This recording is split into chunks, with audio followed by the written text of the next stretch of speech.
Welcome viewers on ITV Gold. My name is Jagruti Patel. I'm a senior accountant at Sai CPA Services. Today we are going to talk about 1099 versus W2.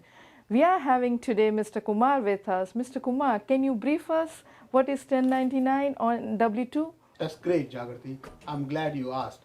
In this episode, we'll talk about 1099 versus W2. What's the difference? What are the pros and cons?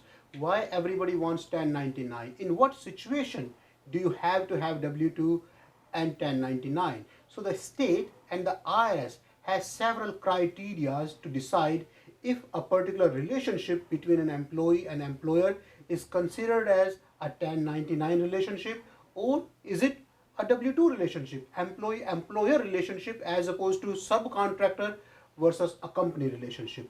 Take an example just to simplify, Jagruti. Say if your AC is not working, what do? You call the HVAC company. Does the person, the owner of the company, has to come himself to fix your AC? Probably not. The owner has the right to send anybody in his company to fix your AC. There you go. So in a contractor relationship, HVAC company is a contractor here. The person does not have to do the job himself or herself. In an employee relationship, you're expecting that person to be doing the job. Go back. When you call this HVAC company, do they bring their own tools or do they come over there? Can I get the heat gun from you? By the way, I need number 3 screwdrivers. Nothing like that. They are supposed to bring their own tools. So in a contractor relationship, the contractor is supposed to bring their own tools. In an employee-employer relationship, the employee is supposed to be giving the laptop, the desktop, the machine. So the employer provides the tool. Take another example. When you call the HVAC company, you say, I need help. And the HVAC company says, I can send somebody tomorrow between 1 and 3. So you don't decide the hours. The HVAC company, the subcontractor is deciding the hour. In an employee-employer relationship, typically the employer tells the employee you're supposed to work 9 to 5, meaning there are set hours, set expectation. It doesn't have to be every day. It could be every Monday. It could be every third day. But the employer is deciding the hours for the employees as opposed to the employee or the subcontractor telling you I can come between 1 and 3 or I can come only on Tuesday. So in a relationship like this, you can clearly see where the subcontractor is or where the employee is. Take another example. When this HVAC guy shows up, do you have to train this person? I'm not sure what I'm looking at. But if you train me a little bit, I can fix your AC. That's not how it works. So in a typical contractor relationship, the training is not provided by the employer. In an employee-employer relationship, when you hire an employee, you're supposed to train this person for some time, a month, 2 months, 3 months, before this employee becomes productive to you. So all these criteria are looked in totality. So there is not one criteria. You can't really say this person works for me only 10 hours a week. So this person is a contractor, not an employee. You have to look at the holistic view. Is this person working fixed hours? Do you control the hours? Does this person has to do the job himself or herself? Or can this person assign this job to somebody else? Do you provide the training? Do you provide the material? Do you provide the equipment to do the job? Based on all these criteria, the IRS decide, the state decides who is an employee and who is a 1099. But let's take a step back. Moving on from who is 1099 and who is a W2, let's see what the real difference is, what the whole fuss is about. So in a 1099 relationship, the employer portion of the payroll taxes are paid by the employee, the person who is getting the 1099. So a lot of a lot of companies wants to issue the 1099 as opposed to keeping the person on the payroll only because the companies do not want to pay the payroll taxes. And please remember, the payroll taxes, the employer portion of the payroll taxes could be as much as 10%. 6.2% is the social security tax, 1.45% is the Medicare tax. Once you add the SUI, SDI, FLI, and the workers' comp, it's almost 10%. So by classifying an employee as a 1099 person, the employer, the company can save as much as 10% in the taxes. That's what the whole fuss is about from the employer perspective. From an employee perspective, when you're getting a 1099, you can claim certain expenses against this 1099.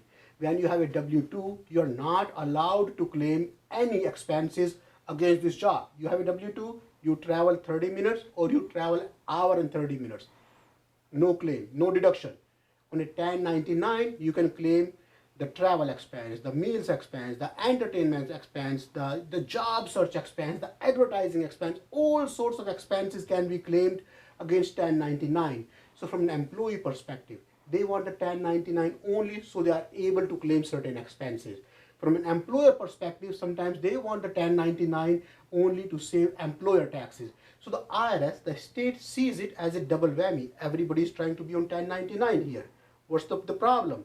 So the state, the IRS ends up losing the employer taxes and ends up losing certain deduction which should not be allowed in some cases. So there is a lot of scrutiny around it, Jagrati. The IRS wants everybody to be properly classified as employee. IRS, the state, they will prefer everybody to be employee, so everybody is paying their fair portion of the payroll taxes and all these nuisance deductions are not claimed. Mr. Kumar, that's a great information. I have one more question. Is 1099 contractor can pay more taxes than employee? 1099 workers are supposed to pay self-employment tax on top of the regular income tax.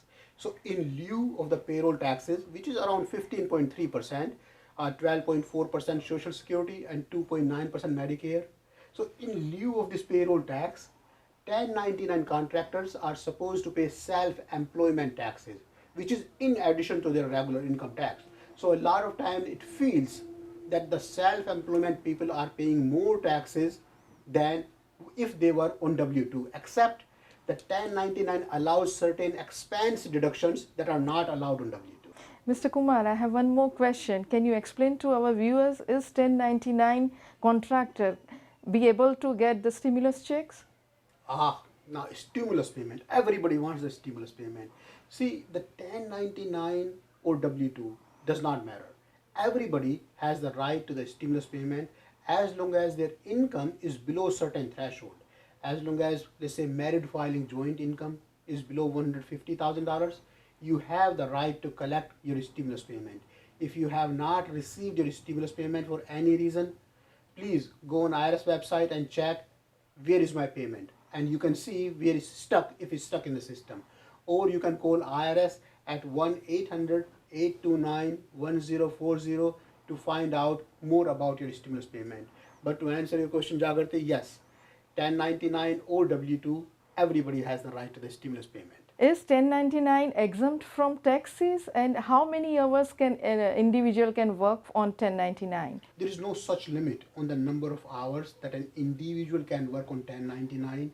We have to go back to the criteria and look at the totality of the situation.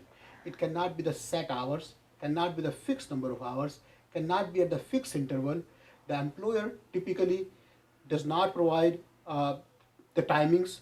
In a subcontractor relationship, the subcontractor brings their own tools, own material. A subcontractor works on their own hours. The employer provides the training, set hours, the material, the laptop. So you look at the situation in totality as opposed to the number of hours. Meaning, if you go back to our example, the AC can be fixed in 2 hours, and sometimes the fixing of the AC can take 12 hours. So there is no such limit on the number of hours. We look at the situation in total and see if this relationship feels like an employee-employer relationship, or if it feels like a subcontractor relationship. I hope you got a lot of information about 1099 and W-2 in our episode today.